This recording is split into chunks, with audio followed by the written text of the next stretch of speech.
appeared before the Congressional Committee to tell what I knew of activities which might lead to an attempt to set up a fascist dictatorship.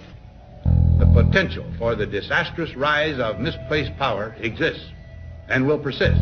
The very word secrecy is repugnant in a free and open society. And we are, as a people, inherently and historically opposed to secret societies, to secret oaths, and to secret proceedings. President Bush signed a formal agreement that will end the United States as we know it. And he took the step without approval from either the U.S. Congress or the people of the United States. The secret organizations of the world power elite are no longer secret. It's known as the Bilderberg Group. Could their objective be world domination? I'm Jim Tucker.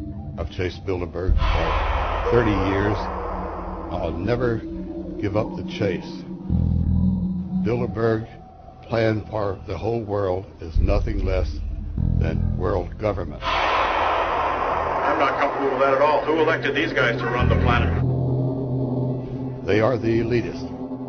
They feel they should run the world for their own selfish interests.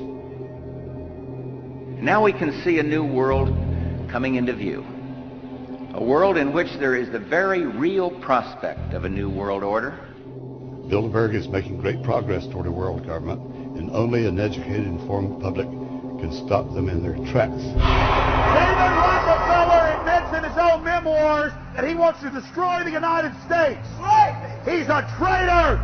It's good to be back at the Council on Foreign Relations. As Pete mentioned, I've been a member for a long time and was actually a director for some period of time. I never mentioned that when I was campaigning for re-election back home in Wyoming. Let us never tolerate outrageous conspiracy theories.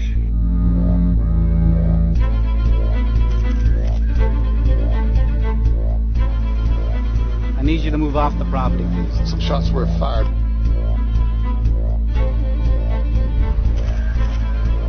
It's Bilderbergers right there. The Trans-Texas Corridor is a vital part because we stop it here in Texas. We stop the new world order right here in Texas. This thing started here. And to save this country, we kill this damn thing here.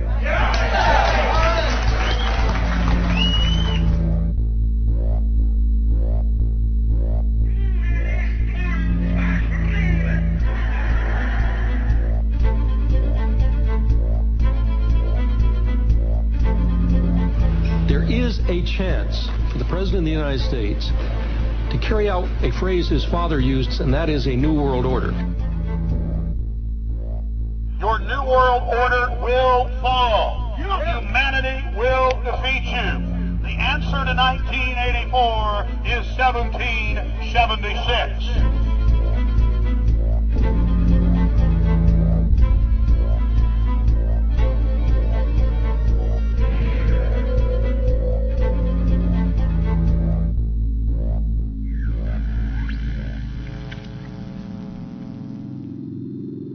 In the near future, Earth is dominated by a powerful world government. Once free nations are slaves to the will of a tiny elite. The dawn of a new dark age is upon mankind. Countries are a thing of the past. Every form of independence is under attack, with the family and even the individual itself nearing extinction. Close to 80% of the Earth's population has been eliminated. The remnants of a once free humanity are forced to live within highly controlled, compact, prison-like cities. Travel is highly restricted. Superhighways connect the megacities and keep the population from entering into unauthorized zones. No human activity is private. AI supercomputers chronicle and categorize every action. A prison planet dominated by a ruthless gang of control freaks, whose power can never be challenged. This is the vision of the global elite, their goal. A program of total dehumanization, where the science of tyranny is law. A worldwide control grid, designed to ensure the overlord's monopoly of power forever. Our species will be condemned to this nightmare future unless the masses are awakened to the New World Order master plan and mobilized to defeat it. Erected by a secretive group, the Georgia Guidestones are a testament to the elite's plan for a world religion, global laws, with a global court and army to enforce it. And set in stone, it is written that the population never rise above 500 million.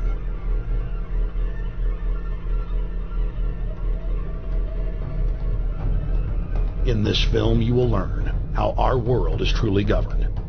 You will see how highly secretive roundtable groups interlock to form a global intelligence network.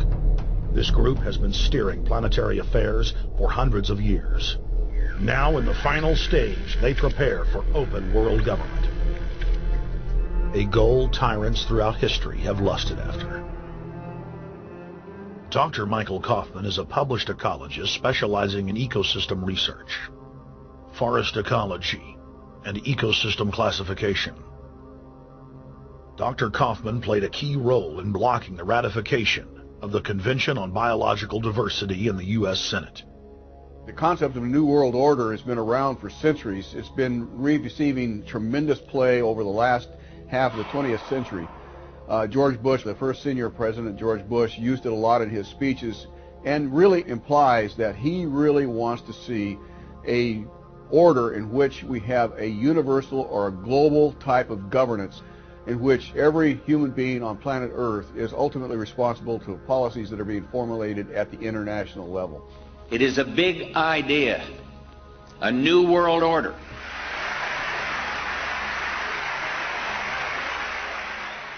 President Bush said that the New World Order was in tune, and that's what they were working for. The UN is part of that government. They're working right now very significantly for a North American Union. That's why there's a lot of people in Washington that don't care too much about our borders.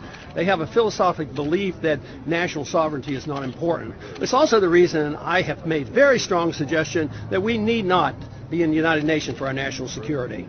It's really always the same. You go back throughout all of history, the Roman Empire, the Soviet Union, Hitler during the Nazism was always saying that it's going to create the utopia for the average person, when in fact history always shows that it does exactly the opposite.